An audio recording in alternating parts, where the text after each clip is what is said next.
నమస్కారం city news కి స్వాగతం. చెడు వ్యసనాలు మాదక ద్రవ్యాల కారణంగా యువతరంలో మాదక ద్రవ్య వ్యసనం ఆందోళనకరంగా మారుతుందని 3వ పట్టణ సీఐ రమేష్ బాబు అన్నారు.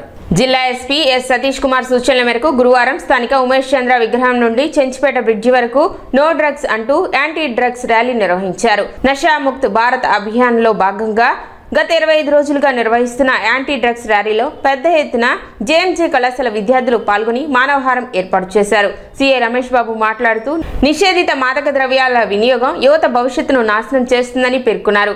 మాదక ద్రవ్యాలకు దూరంగా ఉండాలన్నారు. డ్రగ్స్ ఉపయోగించిన ఆ వ్యక్తికే కాకుండా కుటుంబంలో సమాజంపై తీవ్రమైన పరిణామాలు ఎదుర్కోవాల్సి వస్తుందని అన్నారు. డ్రగ్స్ రవాణా నిషేధిత ఉత్ప్రేరకాలు కారణంగా విద్యార్థులకు కలిగే దుష్ప్రభావాలను విద్యార్థులకు వివరించారు. కార్యక్రమంలో ఎస్ఐ ఎన్ ప్రకాష్ రావు, కానిస్టేబుల్ మురళి, జేఎంజే కళాశాల సిబ్బంది తదితరులు పాల్గొన్నారు.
అంతర్జాతీయ డ్రగ్స్ వ్యతిరేక దినోత్సవాన్ని ఈరోజు పురస్కరించుకొని ఈరోజు తెనాలి పట్టణంలో ఈ స్కూలు కాలేజీ పిల్లలతోటి డ్రగ్స్ వ్యతిరేకంగా డ్రగ్స్ మీద పోరాడతామని వీళ్ళతోటి ప్రతిజ్ఞ చేయించాము.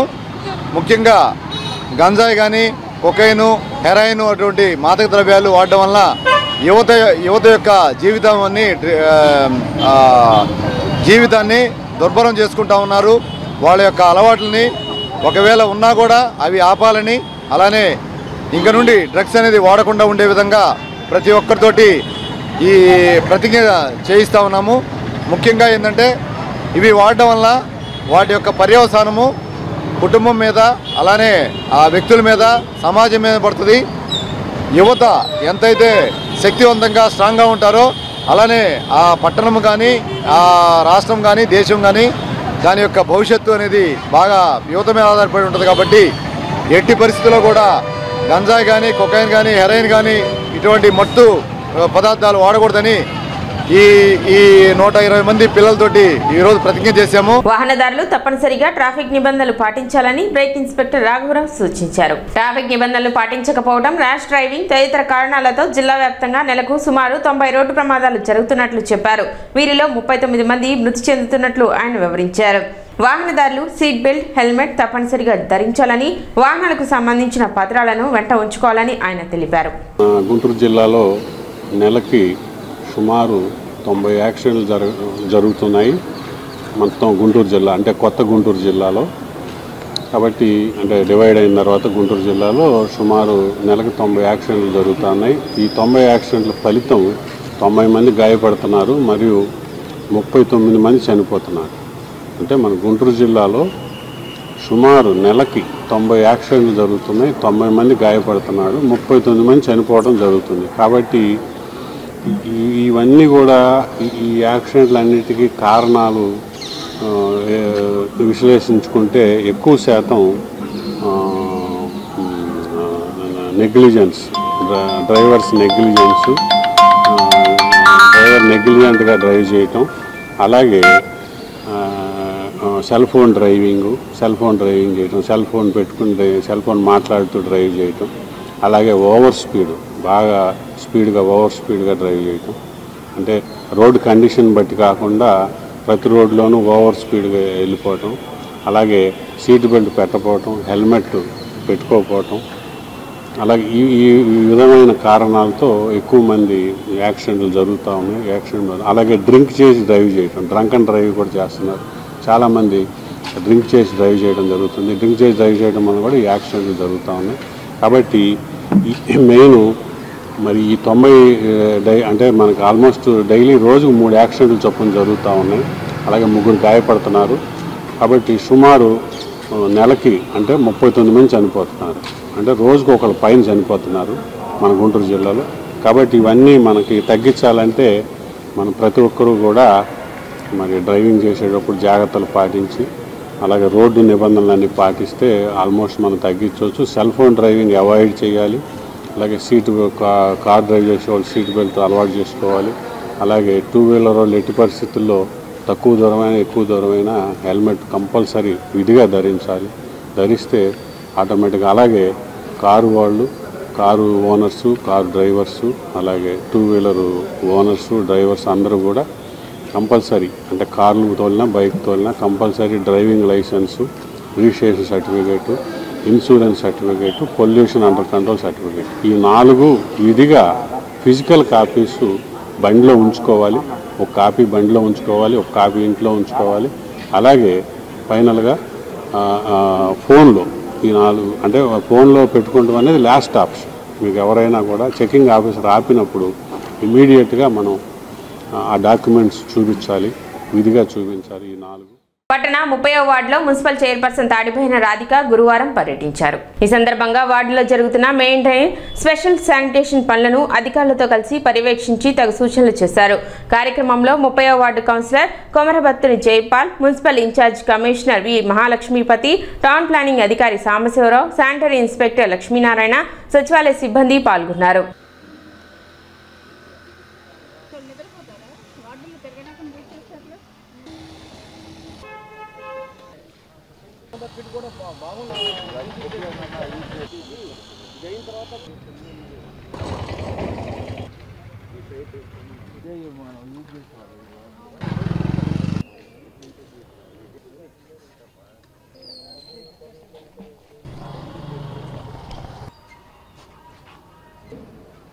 ఇక్కడ ఏ రోడ్డుకి వెళ్ళినా కూడా ఈ పిచ్చి మొక్కలు ఒకటి, ఖాళీ స్థలాల్లో ఈ మొక్కలు పెరుగుతానా పక్కన ప్రజలు చాలా ఇబ్బందిగా ఉందని చెప్పడం జరుగుతుంది.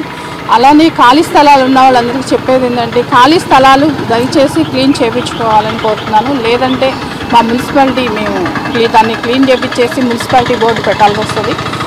అలానే ఈరోజు శానిటేషన్లో భాగంగా ఈ మెయిన్ కాలువలు తీసే విధంగా లేకుండా ఎక్కువగా స్లాపుల్లాగా పరిచేస్తారు. అక్కడ పరిచేస్తానా ఆ సిల్ట్ అనేది అక్కడ ఆగుతుంది. ఇక్కడ క్లీన్ చేపిస్తున్నాం కానీ ఆ స్లాప్ లాగా వేసిన చోట మేము తీపించలేకపోతున్నాం. ప్రజలకి నేను వచ్చిన కానీ నేను చెప్తాను, దాని మాన్యువల్ లాంటిది తీసే విధంగా ఉంచండి అని కూడా కోరుతున్నాను. మీరు సహకరిస్తేనే మన శానిటేషన్ అనేది మెరుగుపడుద్ది. దయచేసి మీరు అర్థం చేసుకోండి. ఇప్పుడు కొత్తగా ఇల్లు నిర్మిస్తున్నారు, దయచేసి మాన్యువల్ మాకు తీసే విధంగా కనీసం జేసీబీ పెట్టే విధంగా ఉంచితే పెద్ద కాలువలు మనం కడుతున్నాం, ఉపయోగం లేకుండా పోతున్నాయి. ఆ ఉపయోగం లేకుండా అక్కడే ఆగిపోతుంది. దయచేసి అర్థం చేసుకోండి. అలానే మన వార్డు బాగుపడాలంటే ఈ మురికి కాలువలు దీనివల్ల మీరు దయచేసి అర్థం చేసుకొని మాన్యువల్ ఏర్పాటు చేసుకోవాలని కోరుతున్నాను. ఈరోజు అమరావతి ప్లాట్స్లో నిన్న వెంకటేశ్వర దేవాలయం రోడ్డు డీసిల్టేషన్ చేయడం జరిగింది. అలాగే స్పెషల్ శానిటేషన్లో భాగంగా ఈరోజు పక్కన 3వ లైన్లో కూడా స్పెషల్ శానిటేషన్ జరుగుతూ ఉంది. దానిలో భాగంగా బుషెస్ని సిల్ట్ తొలగించట, వీధులన్నీ శుభ్రం చేయడం జరుగుతూ ఉంది. దానికి తోడుగా మీ అందరూ ప్రజలు కూడా కాలువల్లో వ్యర్థాలు వగైరాలు వేయకుండా జాగ్రత్తగా ఉండాలని కోరుకుంటూ ఉన్నాం. దోమల నివారణకు ప్రత్యేక చర్యలు కూడా తీసుకుంటూ ఉన్నాం. దానికి కూడా మీ అందరూ సహకరించండి. ఫాగింగ్ చేస్తూ ఉన్నాం. యాంటీ లార్వల్ మెజర్స్లో భాగంగా టెక్నికల్ మొలాథిన్ ఆడితో కూడా వర్కులు చేయిస్తూ ఉన్నాం. మీ అందరూ సహకరించి ఈ కార్యక్రమాన్ని చైర్పర్సన్ గారు ప్రత్యేకంగా స్వయంగా పర్యవేక్షణ చేస్తూ ఉన్నారు. కాబట్టి వారు కోరినట్టుగా మేము తెలుపుతున్నట్టుగా మీ అందరూ కూడా పట్టణ పారిశుద్ధ్య విభాగానికి సంబంధించి మీ అందరూ ప్రజలు సహకరించవలసిందిగా కోరుతూ ఉన్నాను. ఈరోజు మన చైర్పర్సన్ మేడం గారు వార్డు విజిట్ చేయడం వలన స్పెషల్గా గ్యాంగ్ వర్క్ పెట్టడం వలన చాలా వరకు వార్డు క్లియర్ అయింది. గతంలో కూడా మన చైర్పర్సన్ మేడం గారు ఈ వార్డు పరిస్థితి దృష్ట్యా మేము ఇక్కడ ఇబ్బందిగా ఉందనేది అయితే ఎక్కువగా ప్రొక్లైన్ కానీ ఈ స్పెషల్ వర్కర్స్ని కానీ వీళ్ళని పంపడం జరిగింది. చాలా వరకు వాటి క్లియర్ అయింది. ప్రస్తుతం కూడా ఈ వర్షాకాలం చాలా ఇబ్బందిగా ఉంది. అదే మేడం గారి దృష్టికి తీసుకెళ్ళాము. ఎక్స్ట్రా మనుషుల్ని జేసీబీ పెట్టి ఎక్కువ కట్టలు పెట్టి దోమల మందును కూడా ఎక్కువ పంపించి ఈ వార్డులో ఉన్న సమస్యల్ని సాధ్యమైనంత వరకు తీర్చవలసిందిగా మేడం గారిని కోరటం జరిగింది. ఈ రోడ్డు వార్డు అంతా తిరిగారు మేడం గారు, చాలా సంతోషం. తెనాలిలో పోలీసులు మానవ హక్కుల ఉల్లంఘనను నిలదీస్తూ ఈ నెల 28న ఐతానగర్లోని శ్రీ పొట్టి శ్రీరాములు కమ్యూనిటీ హాల్లో జరగనున్న మానవ హక్కుల పరిరక్షణ సదస్సును జయప్రదం చేయాలని దళిత ప్రజా సంఘాల నేతలు కోరారు. దళిత మైనార్టీ యువకులపై పోలీసులు బహిరంగ ప్రదేశాల్లో అరికాళ్లపై లాఠీ విరిగేలా అమానుషంగా దాడి చేసిన ఘటనపై హైకోర్టు సిట్టింగ్ జడ్జితో విచారణ జరిపించాలని డిమాండ్ చేశారు.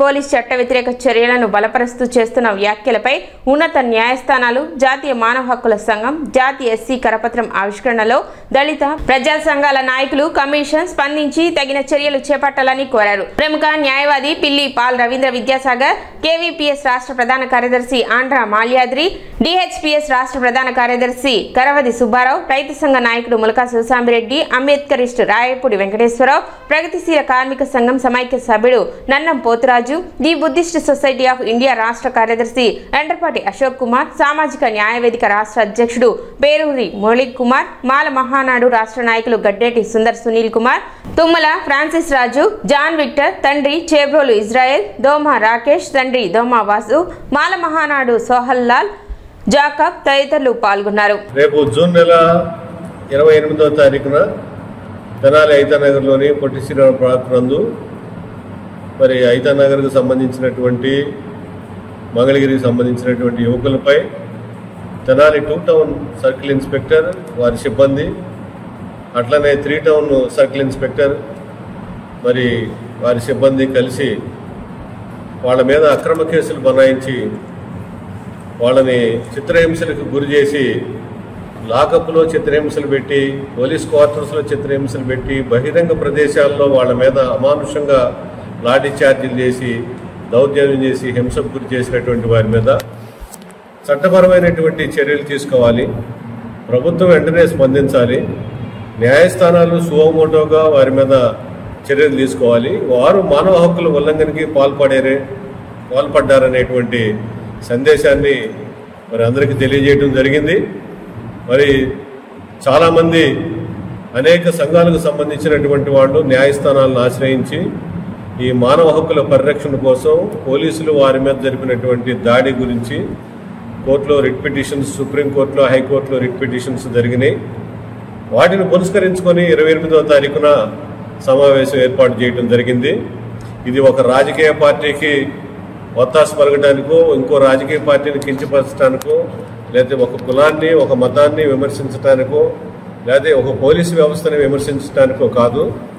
పోలీసులు ఎవరి మీద అయితే మానవ హక్కులకు ఉల్లంఘనకు పాల్పడ్డారో వాళ్ళ మీద ప్రభుత్వం, న్యాయస్థానాలు చట్టపరమైనటువంటి చర్యలు తీసుకోవాలని మరి మనవి చేసేటందుకే ఈ సమావేశాన్ని ఏర్పాటు చేయడం జరిగింది. తెనాల్లో మానవ హక్కులు ఉల్లంఘిస్తూ నడి రోడ్లో 2 దళిత యువకుల్ని, మైనార్టీ యువకుల్ని దుర్మార్గంగా 3rd డిగ్రీ ప్రదర్శన పెట్టడాన్ని అన్ని దళిత ప్రజా సంఘాలు, రాజకీయ పార్టీలు తీవ్రంగా ఖండిస్తామని, వ్యతిరేకిస్తామని. కానీ పాలకపక్షమైనటువంటి వాళ్ళు మాత్రం ఈ విషయం మీద ఏమాత్రం మాట్లాడలేదు. పైగా పోలీసుల చర్యల్ని సమర్థిస్తూ రాష్ట్ర హోంశాఖ మంత్రులు మాట్లాడటం చాలా బాధాకరం. అందుకోసంగా ఈ యొక్క మానవ హక్కుల్ని ఉల్లంఘిస్తూ జరిగినటువంటి సమస్యని రాష్ట్ర హైకోర్టు సిట్టింగ్ జడ్జితో న్యాయ విచారణ చేయించమని చెప్పి మేము డిమాండ్ చేస్తా ఉన్నాం. వీటి న్యాయమైన డిమాండ్స్ కోసం ఈ నెల 20 జరిగేటువంటి ఈ చెలో తెనాలి కార్యక్రమంలో పరిరక్షణ సదస్సుకి 50 మంది ప్రజలు పాల్గొని జయప్రదం చేయమని చెప్పి కోరుతా ఉన్నాం. సిటీ న్యూస్ ఇంతటితో సమాప్తం. నమస్కారం.